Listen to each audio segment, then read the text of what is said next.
Problem 1, Week 4. So this problem deals with rotational equilibrium, and it deals with calculating moments or torques. And remember that moment and torque are two words that are just used interchangeably in the engineering disciplines, and both of them basically mean a rotational action. And the formula for torque is the force, and I'm going to put sub n for normal, meaning perpendicular to the lever arm, times the length of the lever arm. Or sometimes you'll hear it called moment arm. Okay, so I'll put L sub m for the length of the moment arm. So if you think about the classical application of this, it's like you have a really tight bolt and you can't get it loose with your ratchet or your breaker bar, so what do? You put a cheater bar on the ratchet to make it longer to increase the torque.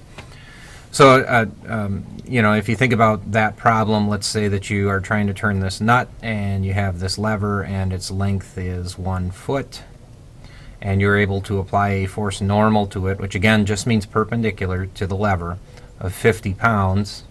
How much torque are you able to develop? Well, it's 50 pounds times 1 foot equals 50 pound-feet. Of course, if you put a pipe on the end of this thing and you make it 3 feet long, so now it's 3 feet, the effective, even for the same amount of force, the effective torque is tripled. So it would just be now, torque would equal 3 feet times 50 pounds equals 150 pound-feet. So the first part of this problem, you're just to calculate the moments or the torques developed by each of these vectors. Well, let's start with the simple ones. Force 4 represents a vector that is perfectly aligned with the point about which this thing can pivot. So this is, point O is considered the pivot point.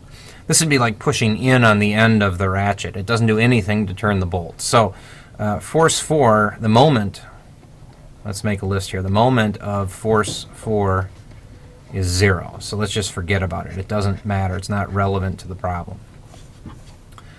Force 3 is nice because it's exactly perpendicular to the moment arm. So the moment arm is, right along this axis here from O to this point of action. And it has a force of -10 because it's in the downward direction and a length of 4. So the moment generated by force 3 equals -10 pounds times 4 feet equals -40 pound-feet. And this is a place where paying attention to directions and notation matters. Because a negative number denotes that it's going to attempt to spin this thing clockwise. If you think about Cartesian coordinates, this is 0 degrees, and positive rotational movement in the Cartesian plane is counterclockwise, and negative motion is clockwise, which is a little bit counterintuitive, but it was the system of notation that Descartes decided to use, and so here we are. Everyone uses it. So this -40 pounds represents, this -40 pound-feet represents a clockwise moment or a clockwise torque. Now the moments of vectors 1 and 2 are more complex because you can see that these are not exactly normal to the lever arm. They're not perpendicular. So what we have to do is we have to resolve vectors 1 and 2 into horizontal and vertical components so that we can get the vertical components which will be exactly perpendicular to the horizontal components. So let's think about what we know. For vector 2, it breaks into a horizontal and vertical component, and this is a special case. It's a 45-45-90 triangle, which means it's isosceles, which means that this vector's length is equal to this vector's length. Well, we can actually solve this with no trigonometry at all if we just use Pythagorean theorem. The length of this vector is 40. The length represents 40 pounds. So what do we know? Well, let's call this side A and let's call this side B. We know that a squared plus b squared equals 40 squared. And we know that a equals b.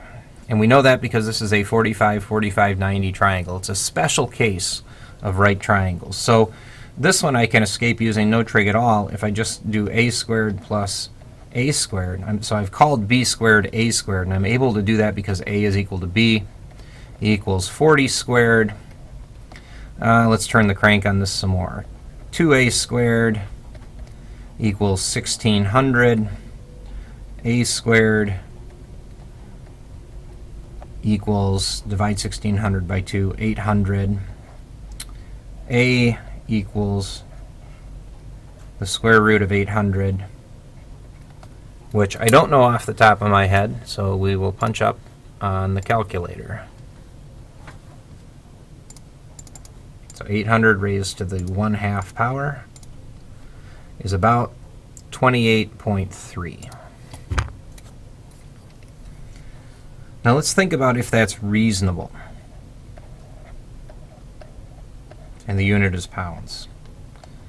Let's think about if that's reasonable. If the hypotenuse is 40, is it reasonable that the two sides, which are equal to each other, would be 28.3? Well, certainly they're going to be less than 40, but they're going to be more than half of 40, because if this triangle laid completely flat and it was a square, if it was a plus a, they would be, each would be half of 40. So it's got to be between 20 and 40, and 28.3 is a reasonable number.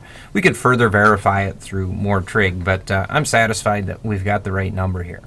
Now, the moment generated by A, or the moment generated by force 2, well, the horizontal component does nothing in terms of generating the moment, so we can just forget about it. It's not applicable to this problem. The vertical component is the force that matters, so the force is 28.3 pounds. And where is that force acting? Even though we've drawn it over here schematically, it's acting at this center point of action, which is 4 feet from the fulcrum, or 4 feet from the point where it can pivot. So the moment here is 28.3 times 4.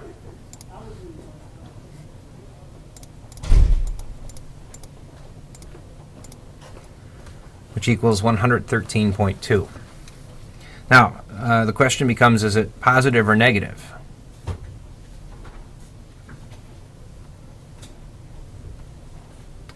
Well, let's think about the direction that it's acting in. B is actually negative 28.3 pounds because it's in the downward direction. And so this would be a negative torque, negative moment, indicating that, again, it's producing a clockwise rotation. Let's look at force 1. So we were trying to find the moment generated by force 1. This case, you do have to use some trigonometry because there's no simple property of triangles that's going to give you the lengths of the vectors. So let's, we will call this, in this case, I'm going to call this y1, and I'm going to call the length of this side x1. What do we know? We know the included angle is 60, the length is 30, and we're trying to basically figure out the length of y1. That's the one that matters. x1 doesn't matter at all because, again, it's directly in line with the pivot point. It doesn't contribute to the moment. So how long is y1? Well, let's think about what we know. We're trying to relate opposite and hypotenuse. So what function does that? Well, so, ka, toa. The function that relates opposite and hypotenuse is the sine function. Sine of 60 degrees equals y1, which is the opposite side, over the hypotenuse, which has a length of 30. y1 then has a length of 30 times the sine of 60 degrees.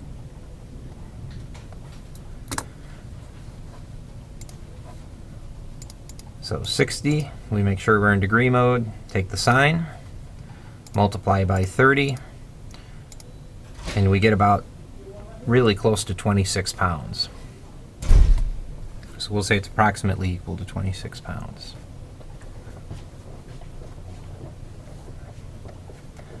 Now again, is the number reasonable?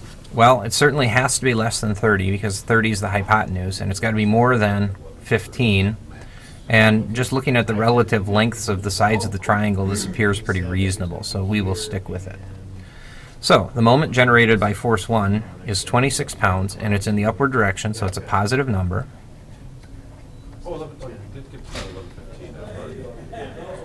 And what is the length of the moment arm? Well, again, force 1 is acting at this point, so it's 4 feet. So the moment generated by force 1 is 26 times 4, which is 104.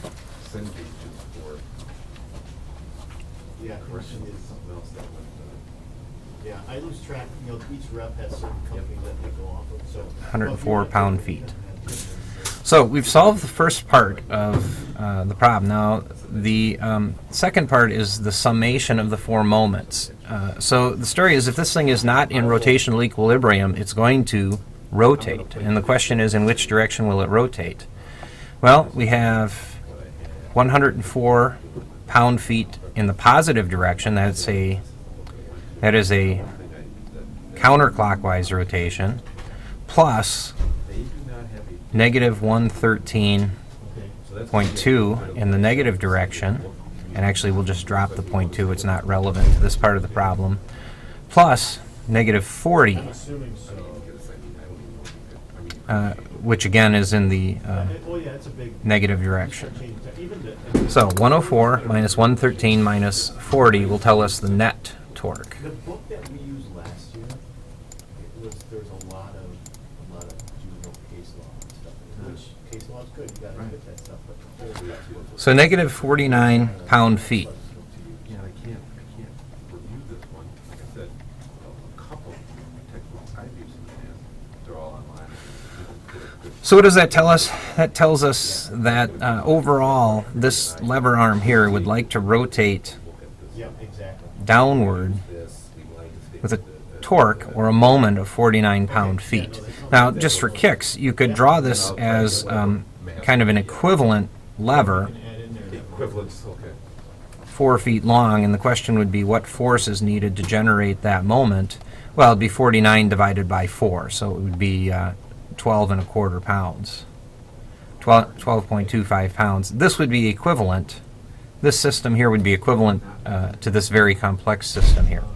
And this is the name of the game of everything in statics, is trying to take complicated pictures like the one that's given and simplify them down into more basic concepts that we can do make some engineering judgments with.